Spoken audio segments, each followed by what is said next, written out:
আসসালামু আলাইকুম। সংবাদে আপনাদের সবাইকে স্বাগত জানাচ্ছি। আমি ফিরোজ তোহা। শুরুতেই আরবে কেবলস সংবাদ শিরোনাম জানিয়ে দেব এই মুহূর্তে হাতে পাওয়া সর্বশেষ গুরুত্বপূর্ণ আপডেট বাংলা সংবাদ। শুরুতেই থাকছে ডক্টর ইউনূসের নেতৃত্বে ১৭ জনের সরকার। নোবেল বিজয়ী অর্থনীতিবিদ অধ্যাপক ডক্টর মোহাম্মদ ইউনূসের নেতৃত্বে অন্তর্বর্তীকালীন সরকারের সদস্য সংখ্যা হচ্ছে ১৭ জন। বৃহস্পতিবার এই সরকারের ১৭ সদস্যের নাম প্রকাশ্যে এসেছে। সেই সদস্যরা হচ্ছেন Salehuddin Ahmed, Asif Nazrul, Adilur Rahman Khan, Hasan Arif, Touhid Hossain, Syeda Rizwana Hasan, Mohammad Nahid Islam, Asif Mahmud Sajib Bhuiyan, brigadier general M Sakhawat Hossain, Supradip Chakma, Farida Akhter, Bidhan Ranjan রায়, আফমা খালিদ হাসান, নূরজাহান বেগম, শারমিন মুর্শিদ ও ফারুক আজমি। এবারে জানাবো গত ১৫ বছরে আওয়ামী সরকার কত টাকা ঋণ করেছে। ১৮,৩৫,০০০ কোটি টাকার সরকারি ঋণ রেখে দেশ ছেড়ে পালিয়ে গেছেন প্রধানমন্ত্রী শেখ হাসিনা। দেশি বিদেশি উৎস থেকে এসব ঋণ নেওয়া হয়েছে। ২০০৯ সালে শেখ হাসিনা ক্ষমতা গ্রহণ করেন। তখন সরকারের ঋণের স্থিতি ছিল মাত্র ২,৭৬,৮৩০ কোটি টাকা। হিসাব বলছে আওয়ামী লীগের ১.৫ দশকের শাসন আমলেই ঋণের স্থিতি বেড়ে হয় ১৫,৫৮,২০৬ কোটি টাকা, যা সরকারের মোট ঋণের প্রায় ৮৫%।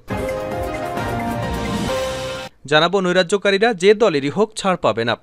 ছাত্র জনতার রক্ত স্নাত একটা আন্দোলনের মাধ্যমে শেখ হাসিনার সরকারের পতনের পর কিছু কিছু স্থানে পরিকল্পিতভাবে নৈরাজ্য ও লুটপাটের ঘটনা ঘটেছে বলে জানিয়েছেন ঢাকা মহানগর দক্ষিণ বিএনপির আহ্বায়ক রফিকুল আলম মজনু। তিনি নৈরাজ্যকারীদের হুঁশিয়ারি দিয়ে বলেন, নৈরাজ্য এবং লুটপাটের সঙ্গে জড়িতরা যে দলেরই হোক না কেন ছাড় পাবে না। এদের প্রত্যেককে আইনের আওতায় এনে শাস্তির মুখোমুখি করা হবে। এবারে থাকছে আওয়ামী লীগের যেভাবে পতন হয়েছে তাতে আগামী ১০০ বছরেও তাদের অস্তিত্ব থাকবে না বলে মন্তব্য করেছেন বিএনপির কেন্দ্রীয় ক্রীড়া বিষয়ক সম্পাদক ও ঢাকা মহানগর উত্তরের সদস্য সচিব আমিনুল হক। এবারে থাকছে রাস্তা সামলানোর পাশাপাশি বাজার মনিটরিংয়ে শিক্ষার্থীরা।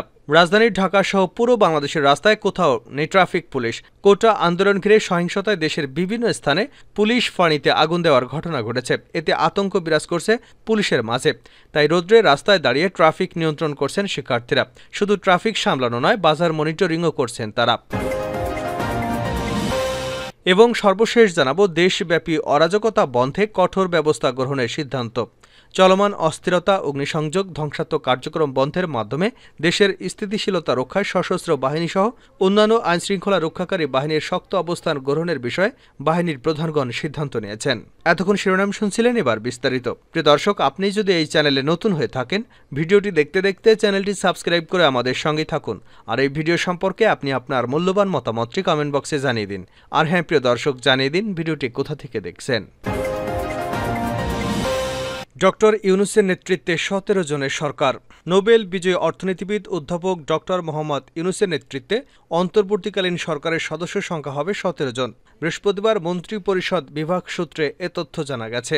উপদেষ্টা Salehuddin Ahmed, doctor Asif Nazrul, Adilur Rahman Khan, Hasan Arif, Touhid Hossain, Syeda Rizwana Hasan, Mohammad Nahid Islam, Asif Mahmud Sajib Bhuiyan, brigadier general M Sakhawat Hossain, Supradip Chakma, Farida Akhter, Bidhan Ranjan রায়, আফমা খালিদ হাসান, নূরজাহান বেগম, শারমিন মুর্শিদ, ফারুক আজম। এর আগে দুপুর ২টা১১ ডক্টর ইউনূসকে বহনকারী ফ্লাইটটি হজরত শাহজালাল আন্তর্জাতিক বিমানবন্দরে অবতরণ করে। এ সময় বিমানবন্দরে ডক্টর ইউনূসকে স্বাগত জানান সেনাবাহিনীর প্রধান জেনারেল ওয়াকারুজ্জামান সহ ৩ বাহিনীর প্রধান, বৈষম্য বিরোধী ছাত্র আন্দোলনের সমন্বয়করা, নির্বাচন পর্যবেক্ষণকারী, ব্রতিরতার প্রধান নির্বাহী কর্মকর্তা শারমিন মুর্শিদ ও সুশীল সমাজের প্রতিনিধিরা। এরপর বিমানবন্দরে ডক্টর ইউনূস বলেন, গত কয়েকদিনে দেশের মধ্যে সহিংসতা হয়েছে, সেগুলো ষড়যন্ত্র। এটাকে রোধ করতে হবে। তাদের লাঠিপেটা করলে হবে না। সহিংসতাকারীদের আইনের হাতে তুলে দিতে হবে। কোনো প্রকার প্রতিহিংসামূলক কাজ করা যাবে না। তিনি বলেন, আমার উপর যদি আস্থা এবং বিশ্বাস রাখেন তাহলে এটা নিশ্চিত করতে হবে কারো উপর কোনো প্রকার হামলা করা যাবে না, বিশৃঙ্খলা করা যাবে না। যদি বিশৃঙ্খলা করা হয় তাহলে আমি দায়িত্বে থাকব না। নতুন বিজয়ের মাধ্যমে বাংলাদেশের নতুন বিজয় শুরু হলো উল্লেখ করে ডক্টর ইউনূস বলেন, নতুন বিজয়ের মাধ্যমে বাংলাদেশের নতুন বিজয় দিবস শুরু হলো। আমাদের এগিয়ে যেতে হবে। যারা এটি করেছে তাদের প্রতি কৃতজ্ঞতা। তারা দেশকে রক্ষা করেছে। শান্তিতে নোবেল বিজয়ী ডক্টর মোহাম্মদ ইউনূস বলেন, দেশবাসী আমার উপরে বিশ্বাস রাখেন, ভরসা রাখেন। দেশে কারো উপর কোনো হামলা হবে না, তাহলে আমি আপনাদের সঙ্গে থাকব না। আইন শৃঙ্খলা পরিস্থিতি স্বাভাবিক করাকে গুরুত্ব দিয়ে ডক্টর ইউনূস বলেন, যে জন্য আন্দোলন হয়েছে সেটার ফলাফল যেন ব্যর্থ না হয়। পুনর্জন্মের যে বাংলাদেশ পেলাম সে বাংলাদেশের যেন পূর্ণতা পায়। যে বিপ্লবের মাধ্যমে বাংলাদেশ আজ নতুন করে বিজয় পেল তা যেন পূর্ণতা পায়। এ সময় কান্নাজড়িত কণ্ঠে ডক্টর মোহাম্মদ ইউনূস বলেন, আজকে আমার আবু সাঈদের কথা মনে পড়ে। সে আবু সাঈদের কথা দেশের প্রতিটি মানুষের মনে গেঁথে গেছে। এ ঘটনার মধ্য দিয়ে দেশে দ্বিতীয় স্বাধীনতা এসেছে। এ সময় তিনি তরুণ সমাজকে ধন্যবাদ জানান। তিনি বলেন, তরুণ সমাজ যেন নিজেদের মতো করে দেশটাকে সাজাতে পারে। 15 বছরে আওয়ামী সরকার কত টাকা ঋণ করেছে? 18,35,000 কোটি টাকার সরকারি ঋণ রেখে দেশ ছেড়ে গেছেন সাবেক প্রধানমন্ত্রী শেখ হাসিনা। দেশি বিদেশি উৎস থেকে এ ঋণ নেওয়া হয়েছে। 2009 সালে শেখ হাসিনা যখন ক্ষমতা গ্রহণ করেন তখন সরকারের ঋণের স্থিতি ছিল মাত্র 2,76,830 কোটি টাকা। হিসাব বলছে, আওয়ামী লীগের 1.5 দশকের শাসন আমলেই সরকারের ঋণের স্থিতি বেড়ে হয় 15,58,206 কোটি টাকা, যা সরকারের মোট ঋণের প্রায় 85%। গত 1.5 দশকে অর্থ মন্ত্রণালয়ের তথ্য সরকারের অস্বাভাবিক ঋণ বৃদ্ধির চিত্র উঠে এসেছে। নৈরাজ্যকারীরা যে দলেরই হোক ছাড় পাবে না মজনু। ছাত্র জনতার রক্তস্নাত একটি আন্দোলনের মাধ্যমে শেখ হাসিনা সরকারের পতনের পর কিছু কিছু স্থানে পরিকল্পিতভাবে নৈরাজ্য ও লুটপাটের ঘটনা ঘটছে বলে জানিয়েছেন ঢাকা মহানগর দক্ষিণ বিএনপির আহ্বায়ক রফিকুল ইসলাম মজনু। তিনি নৈরাজ্যকারীদের হুঁশিয়ারি দিয়ে বলেন, নৈরাজ্য এবং লুটপাটের সঙ্গে জড়িতরা যে দলেরই হোক না কেন ছাড় পাবে না। এদের প্রত্যেককে আইনের আওতায় এনে কঠিন শাস্তির মুখোমুখি করা হবে। বৃহস্পতিবার দুপুরে রাজধানীর নয়াপল্টনে ঢাকা মহানগর দক্ষিণ বিএনপি এক সভায় তিনি এসব কথা বলেন। ভাসানী ভবন মিলনায়তনে অনুষ্ঠিত এ সভায় সভাপতিত্ব করেন মহানগর দক্ষিণ বিএনপির আহ্বায়ক রফিকুল আলম মজনু এবং সঞ্চালনা করেন সদস্য সচিব তানভীর আহমেদ রবিন। রফিকুল আলম মজনু বলেন, বিএনপি চেয়ারপারসন বেগম খালেদা জিয়া, ভারপ্রাপ্ত চেয়ারম্যান তারেক রহমান, ছাত্র জনতা, দলীয় নেতাকর্মী দেশবাসীকে শান্তিপূর্ণভাবে বিজয় উদযাপনের অনুরোধ জানিয়েছেন।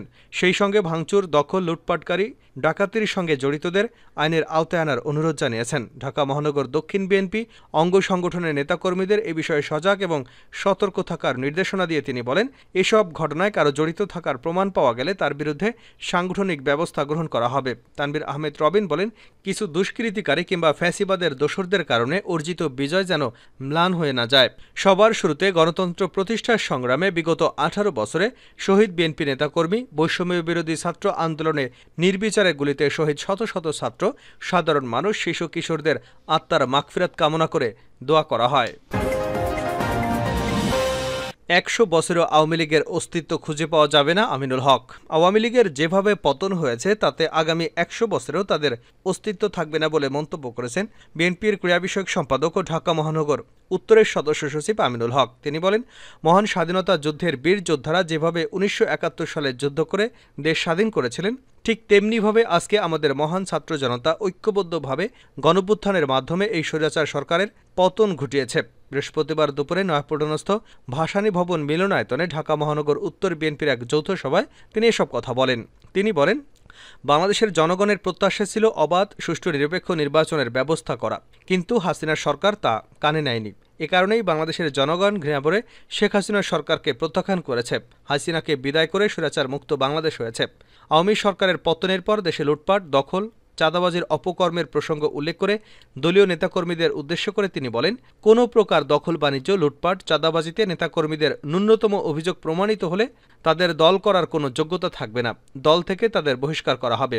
বিএনপির এই নেতা বলেন, যারা দখলদারি, চাঁদাবাজি, লুটপাট করার অপচেষ্টা করছে তারা দুষ্কৃতকারী, তারা বিএনপির লোক নয়, হয়তোবা তারা নব্য বিএনপি হয়েছে। তিনি বলেন, তারা লোকাল প্যানেল থেকে আওয়ামী লীগ করেছে, আমাদের মতো হয়তোবা কোনো ভাইদের সহযোগিতায় তারা এখন নব্য বিএনপি হয়েছে। তিনি দখল, বাণিজ্য, লুটপাট, চাঁদাবাজির মতো অপকর্মে জড়িত থাকা ব্যক্তিদের আইনশৃঙ্খলা বাহিনীকে অবহিত করে সহযোগিতা করার আহ্বান জানান। আমিনুল হক বলেন, আওয়ামী লীগ যে ভুল গত 17 বছর ধরে করেছে, যে জুলুম নিপীড়ন করেছে, যদি তার একটা ভুলও আপনারা করেন তাহলে আপনাদেরও একই পরিণতি ভোগ করতে হবে। তিনি আরও বলেন, দেশের জনগণ কী চায়, বাংলাদেশের ছাত্র সমাজ কী চায়, শ্রমিক সমাজ কী চায়, জনগণের ভাষা বুঝে জনগণের বন্ধু হিসেবে পাশে থেকে যে প্রত্যাশা, যে চাওয়া, সেটা নিয়ে আমরা কাজ করব। এটাই হচ্ছে আমাদের মূল কাজ।